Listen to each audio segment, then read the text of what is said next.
I'm Anna Speirs, contemporary realist artist.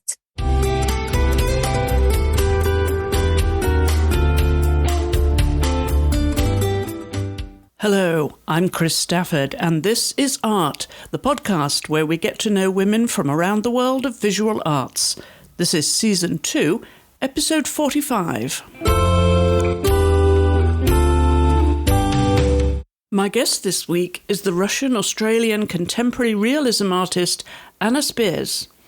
Anna says, "My work is inspired by the beauty of Australian nature, focusing on tone, shape and contrast. I often use objects from my local surroundings in my compositions." Anna was born in Kalyazan in the Tver region of Russia in 1981. She has an older sister, Marina. Her mother, Natalia, is an accountant, and her father, Mikhail, a carpenter.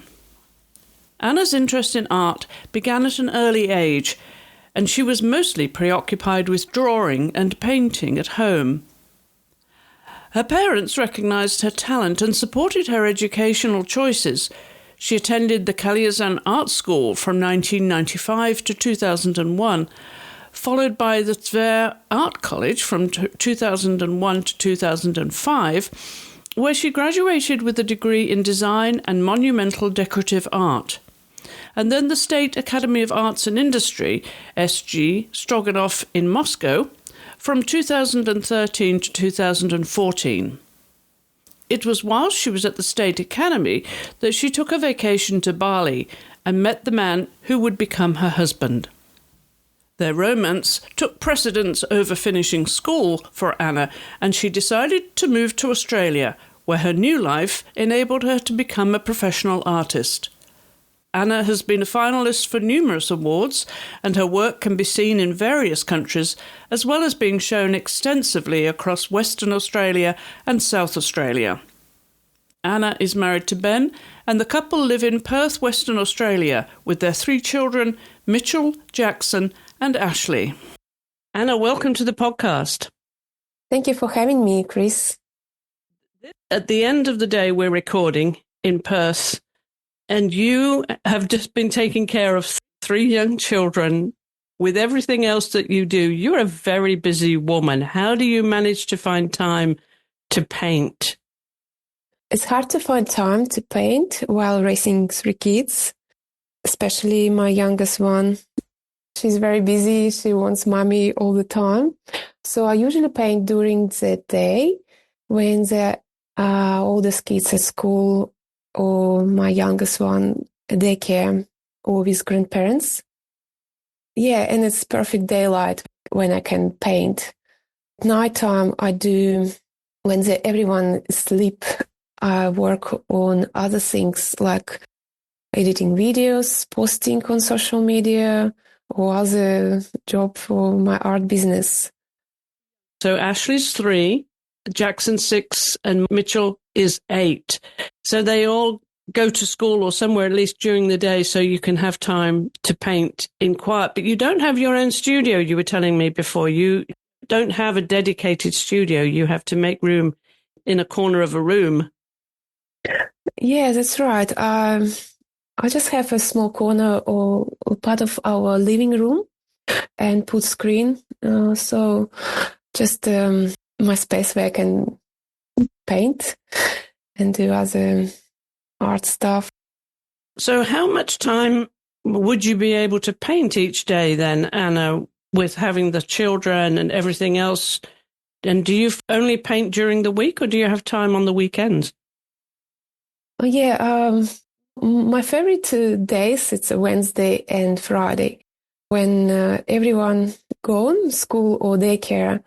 Yeah, most Monday to Friday I can work morning.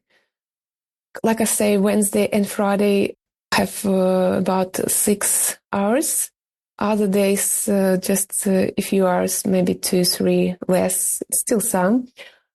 Unfortunately, I can't paint much. Only if my lovely husband helps me and support me take it somewhere. So I have extra 2 hours to paint. Yeah, most Monday to Friday morning time. And so with that schedule then, now are you taking commissions, Anna? What is your main focus with your painting? Focused on still lifes. I actually love Australian nature. When I came here first time, it's so beautiful plants, and I think it's the most thing what inspired me to paint plants. Beautiful colors and shapes, so beautiful. Yeah, still lifes and also portraiture. I do commission portraits of pets or people, and I sell a lot. People ask it a lot to portraiture of my son, daughter, or my favorite dog or cat. Yeah, so still lifes or portraiture, it's my most think what I'm doing. Now, has it always been that way when you started? Because you went to art school, so did you always have the same subjects that you preferred to paint? Was it always still life and portraiture?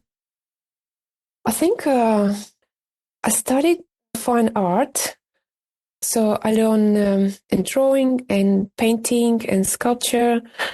I did everything a little bit, and also I done landscapes, portraiture, still lifes. What else? I think it's everything what the artist learning at the start at school, a classic school. And yeah, and I just later starting prefer when I think in Australia just painting more still lifes. Before I paint everything and can go outside and paint landscape or sketches. I done so many sketches.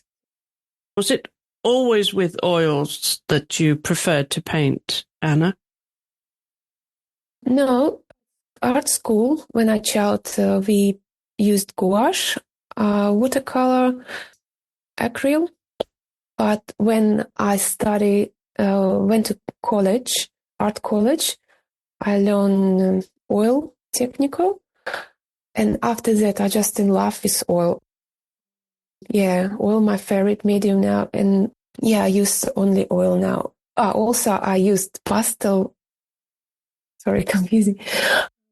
Pastel before oil a little bit and then oil. Yeah. So let's go back to the start of it. We mentioned you went to art college, the State Academy of Arts and Industry in Moscow, and the First Art College, as well as the art school in Kalyazin. And you were born in 1981 in Kalyazin, which is just, I believe, north of Moscow, isn't it? Yeah, it's not too far. I can tell you a little journey how I started. Yes, please. I was born in Kalyazin, like you say. Yeah, it's not too far from Moscow. So I just start from my little town where I finished my art school. And it's funny story. My mom and my dad, they wasn't rich. My family not rich. And they always working so hard and did best for me and my sister. And they can choose only one school, extra class where I can go, musical or arts class. First, I wanted to join music school because we have instruments at home a lot, and I enjoy playing them. And when we went to register my son into music class, it was closed. I don't know, a holiday or something else. But next door was open art class. And, why not? Maybe I go to art class because I enjoy both music and art. And my mom sang in my art class. And after that, I continued my education in college. It's different town. It's a city, Tver, a little bit close to Moscow. I finished 4 years. Art college I finished in 4 years and went to Moscow and start working like a graphic designer because I need to make some money for my next step to study in Moscow Academy because it's expensive and I need to make money first. And I always wanted to go there, but I couldn't because we didn't have money for pay. I had enough money after a few years. I can make it and enjoy this academy. It's a long story. And then I met my husband, future husband, and in a holiday, and we fell in love, and I decided to move to Australia with him. It was a difficult decision to leave the academy because I didn't finish, but I chose to go to Australia. So romance won the day then. How did you actually meet Ben? I met him in Indonesia, Bali. We both had holiday. Yeah. And then we come back to our countries and just keep talking, keep chatting every day. And then, we should meet each other again. I've been in Australia for touristic visa, meet him here and his family and come back to Russia. And then, we're thinking we should be together. Was that a difficult decision, though, for you, Anna, to leave your family, to leave your art career when you were halfway through school? Was that a difficult decision? It's a little bit hard, and sometimes it's difficult, but I feel like I have enough. I feel like confident in the skills what I got from previous studies. Yeah, because from part of what I've been in academy, I see it's nothing changed, not much changing from what I got from college, because my college was fine art. It's just so many they gave us. I love them so much. Our teachers, they beautiful. They gave us best. And now your mother, Natalia, was an accountant and your father, Mikhail, a carpenter and builder. So there's a lot of skills there in your family. Who did you spend the most time with when you were a child growing up? And your sister, Marina, I know she's older than you. So where did you spend your time as a child? What kind of things did you do? Did you like to cook with your mother, or did you go and do things, more practical things with your father? Where were your interests? Yeah, it's my mom. Yeah, the best friend, my mom.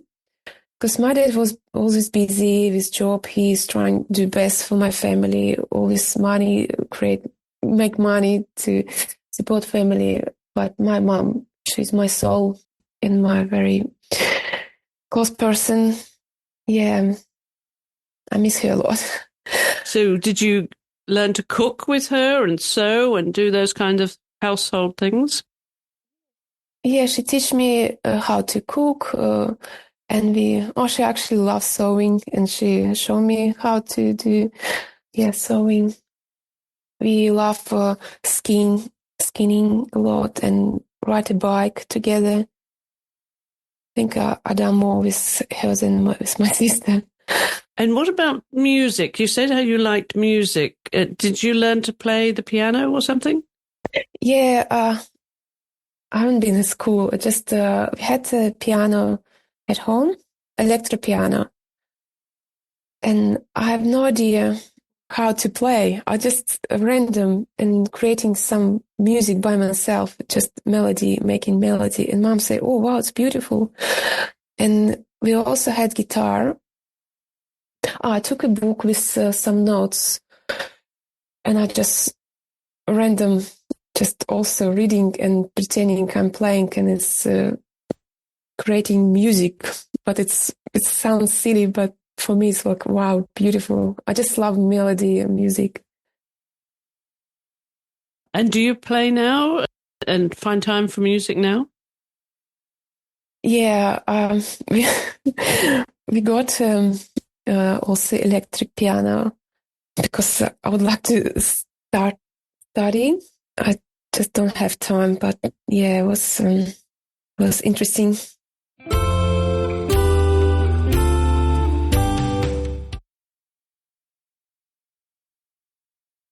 So when you were growing up in Russia, what was the culture like that you missed? Because it's very different from Perth in Western Australia. a huge contrast to your new life. So what do you miss most now that you're living in Australia? If to be honest, I'm not much attached to my culture. I just love everything. I don't mind to live anywhere. I love my country. I miss my house where I was born because it's, little things where being a child and you go there, still my favorite apple growing up, a big apple tree. Yeah, small thing I remember, but I'm not much attached my people who live there. All my friends, they also gone now. Someone lives in Europe, someone lives in America. Only my family is still there, and I would like they come here and visit me one day. Do you go back to visit them? I've been there 4 years ago, last time, before COVID. Now, I want to talk about Russian art a little bit because you were trained in Russia as a Russian in Russian art school. And I love Russian landscape artists, one of my favorites. I'm wondering, who were your influences in terms of the artists? Did you go to galleries and museums with your parents or just through art school and get to know the different artists? Talk a little bit about that and the artists that inspired you, Anna. I would say when art school, it was a little town. We didn't have museum or any galleries, and I can't go to Moscow. Only I start my teacher in art school. He just show us albums or books about artists. I start go to museum when I start studying college and then academy. Yeah, I can't tell you names because usually inspire me a picture. When I come to museum, it's so many. I just can tell you, Ayvazovsky Ocean was for me like when I've been child. I just wow, it's so beautiful how he made it. And maybe Quincy, I love it. I copy him a lot. His colors. And what about other European artists and the French and Italian artists and Spanish particularly? Were you exposed to that during art school and to those different art worlds and artists? Oh yeah, all of those famous Michelangelo, Dali. Yeah, I think we all of them. And were there any that you particularly liked?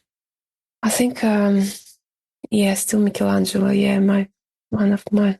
I don't know. It's so different. I don't like Michelangelo portraiture, but I love other stuff. And what about books? Were you a big reader when you were a child? Did you enjoy books, poetry, and literature? Books. I love Goethe. Yeah, but art books or any books. I didn't read much about only bio about artists. Do you have time for that now? Do you study art books now? No, I'm not reading books now. I just listen to podcasts. I'm just listening because I don't have time to read. So once you decided you were going to leave college, that was a big decision to leave art school and move to the other side of the world, to this new man in your life. I'm wondering, before that though, were your parents, did they have expectations of you, of what you would do? They always support me. They just told me, if you're happy, we are happy. We support you anywhere, anytime. If you need us, just call us. It's what they say. Yeah, they're very kind people. They always trust me. They know what I'm doing. They never say, "Oh, why are you going to be artist? You can't find job." Especially 30 years ago, it's like, wow, you can't make money with art. Now I know what to do, but yeah, long time ago. Well, I was thinking about that because moving to another country and art was everything you were and everything you knew. So that would be how you could possibly make a living out of it. So when you moved to Australia, did you start selling your art right away? Talk us through that stage when you finally arrived in Australia. And were you married at that point or were you just engaged? We've been engaged. So when I moved to Australia, I was thinking what to do here because I can't go to work. And all my life, what I want to do is just art. I try to continue to do some graphic design and computer. It didn't work because I didn't like computer anymore. And I decided I need to come back to my brushes and pencils. And because we had a very young baby, and because oil a little bit smells and toxic, I was thinking, no, it's not good for kids. I need something different medium, and I choose pastel. And I started portraiture of pets. I did just examples. I draw pets of my friends and show them, and they say, wow, we want it. And we just, oh, maybe I'll try to commission. And when I did a few portraiture and show people on Instagram and Facebook, they say, yeah, we want it. And I just, oh, how I need the price. Yeah, people start asking, and I just book for 2-3 weeks in the front. And yeah, I've been busy with the baby and drawing, maybe 1 or 2 hours a day. I had time. Yeah, it was fun. It was, wow, I just feel like I'm come back and my passion, and finally I'm drawing and painting. Yeah. So that was wonderful that you could just slip right into that world. I'm wondering what the community, the art community, the art scene was like in Perth, and how did you immerse yourself in that? How did you get to know people, and did they accept you as an artist, and did you find places where you could show your work? Yeah, it's a good question because I didn't know anything here. I didn't know any art community. If you Russian people who live here for a while and ask, oh, some of them been artists already, and they gave me some advice what to do. Just find groups, local groups in social media, and join them, and just say, hello, I'm new here. And they starting sharing me, oh, you should go this exhibition or this competition or art prize, or just let's go plein air, let's paint with us. And just slow, I started learning this art world in Australia, how it's everything working. Yeah, and it's very helpful, people. Yes, I was wondering if they were welcoming you, because it's not easy and you have to develop a public confidence in your artwork and what you were producing. So I'm glad to hear that they were very welcoming to you and made it easier perhaps for you to get into the local community and the local art scene there. So where would we find them? Yeah, my close art fair in Perth, it will be next May in 2025. And also in Perth College, Art Perth College, they also made exhibition. I think it's January 2025.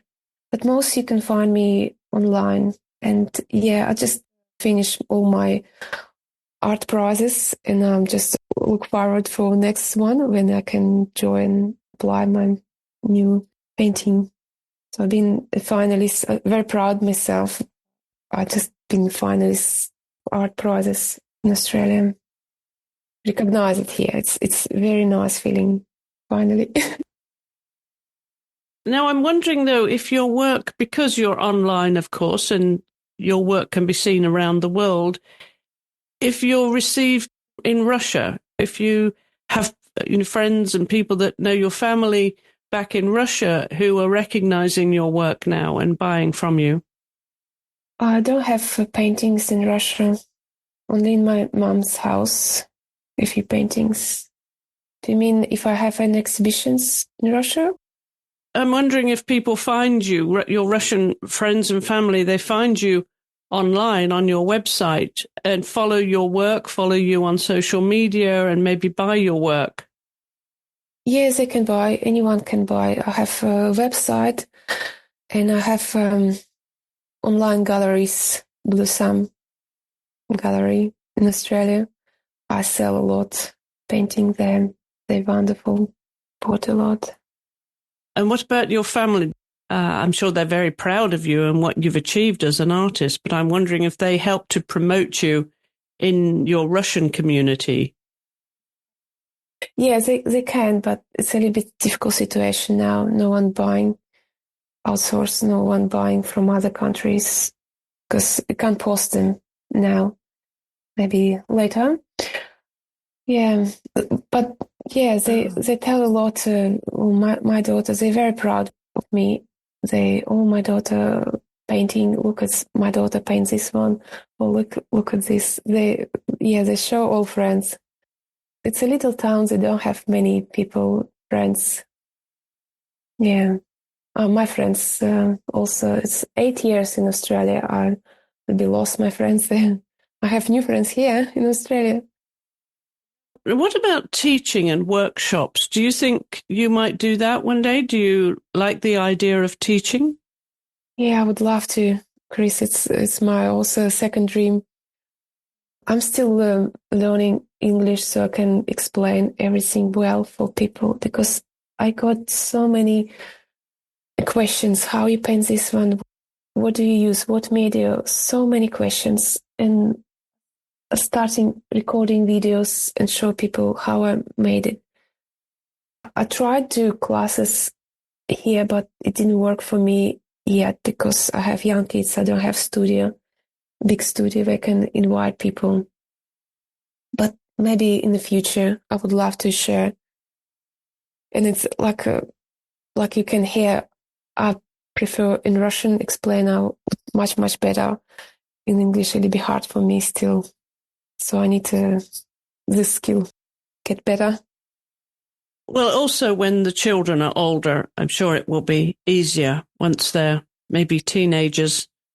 You'll have more free time to do that. And I'm sure that would be well received because your art is very diverse.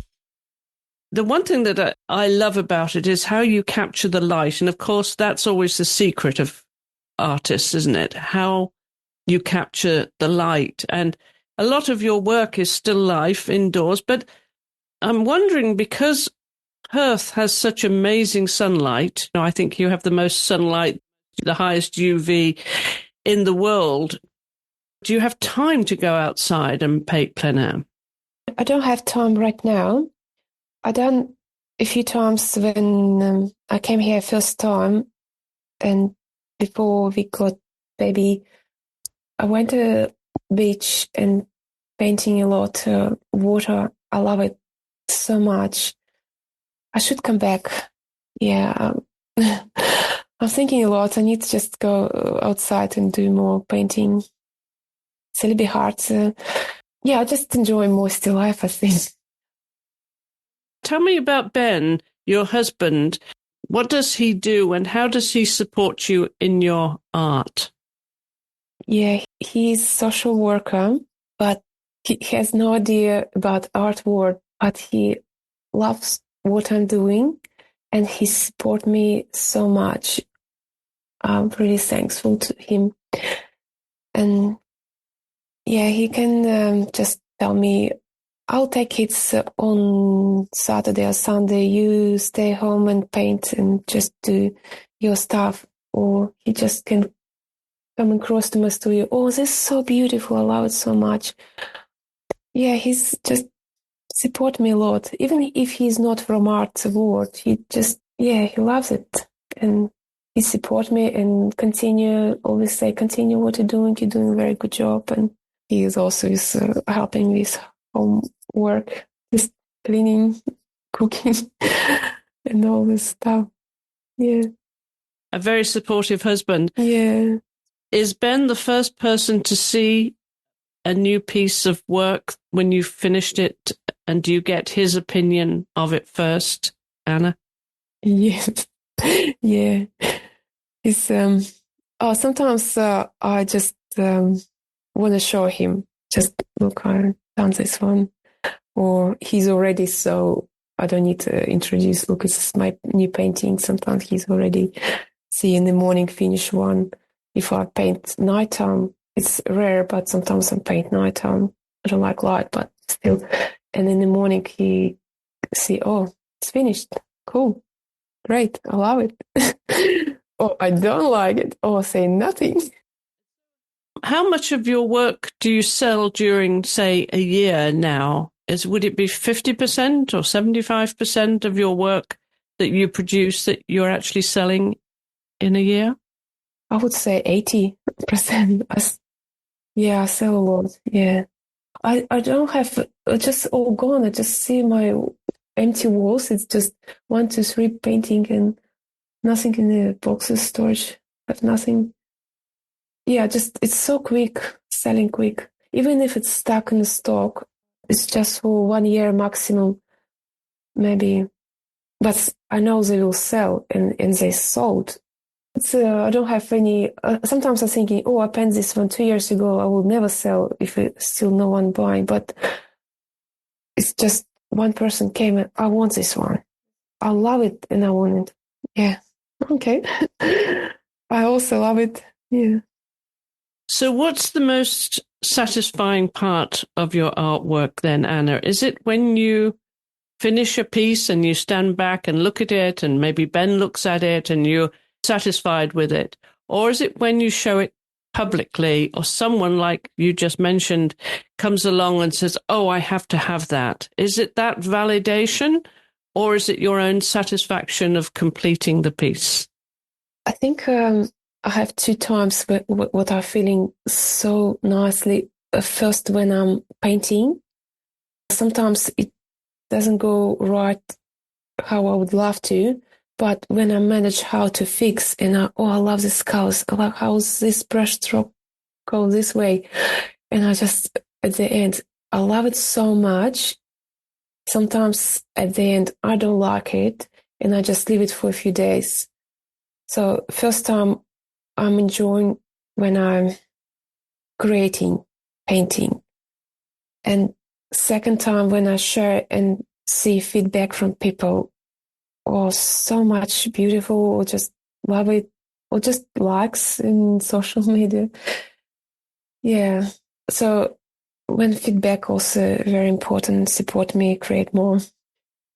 Well, I'm sure all of that validation is encouraging you to paint even more. And I just love your work, Anna. It really is beautiful. And I will put a link in the show notes so people can find you on your website at annaspeirsart.com and also follow you on social media. And I'm wondering then, so to the future, when the children are a little bit older and you have more freedom, that you would start teaching. And what other goals would you have? Are there other galleries that you want to be shown in or other countries that you would like to be seen in? I hope to become a well-known artist and also share my skills with beginners who has just started this journey. Yeah, I think just a full-time artist and my dream to win a prize or just recognized artist, and main one, I want to share my skills because I feel like it's a lot in my head. I need to just give it to someone. Please take it. So what advice would you give to your children then if they become interested in art or in whatever subjects they become interested in and they get halfway through school and they fall in love and they leave school to follow the love of their life? What would you say to them? Do what you enjoy, how you want to spend your life. It's okay if you do mistakes. It's fine. I've done so many mistakes. Just enjoy your life, support people, care about people around you, and choose what you want to do in your life. Even if you're a blogger, it doesn't matter where you work. If you choose art, I will support you. Of course, I will tell you as much as you want. They're already asking, Mom, can you teach me? Yeah, I will support them whatever they choose to do.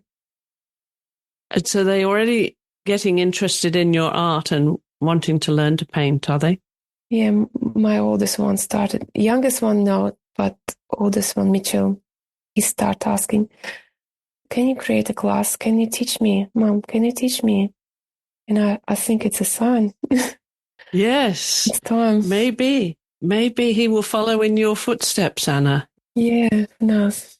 Well, it's going to be quite the journey, and I'm sure they're very proud of you too, as well as your family back in Russia. I'm really grateful for you spending time to come on the show because I know, as you said, English is not your first language. Yes, hard, sorry. You did tremendously well. And I wanted to share your story, Anna, because your art is so beautiful. And Thank you. we don't always hear about the artists in Australia and New Zealand. You know, we hear about them from Europe and from America and Canada and maybe South America, some, but not so much from Australia. So thank you for taking the time to come on the show and share your story with us, and the very best of luck for the future with your art and your family. Oh, thank you so much, Chris. Thank you for having me. Yeah, and we have so many beautiful artists in Australia. Yeah. And thank you, Chris. It was a lovely conversation. And as always, of course, I encourage you to visit the artist's website. The link for that and to their social media is in the show notes. So if you just scroll down, whichever app you're using to listen to this podcast, scroll down into the show notes and you'll find those links, as well as a link to our social media too, and also our email address if you prefer to reach us via email. We always love to hear from you with any comments, questions, or suggestions for guests. Do drop us a line. And of course, if you're listening on Apple Podcasts, we would love it if you would leave us a 5-star review. And that, of course, helps others find the show because it increases our rankings on Apple amongst hundreds and thousands of other podcasts. So do drop us a note there and leave us a 5-star review. And also share this with anyone you think might enjoy the show. My thanks again to my guest this week, Anna Speirs, and also to you for listening. As always, I do appreciate you taking the time when you have so many choices. I'll be back next week when my guest will be the underwater filmmaker and explorer Natalie Lasselin. So I do hope you'll join me then.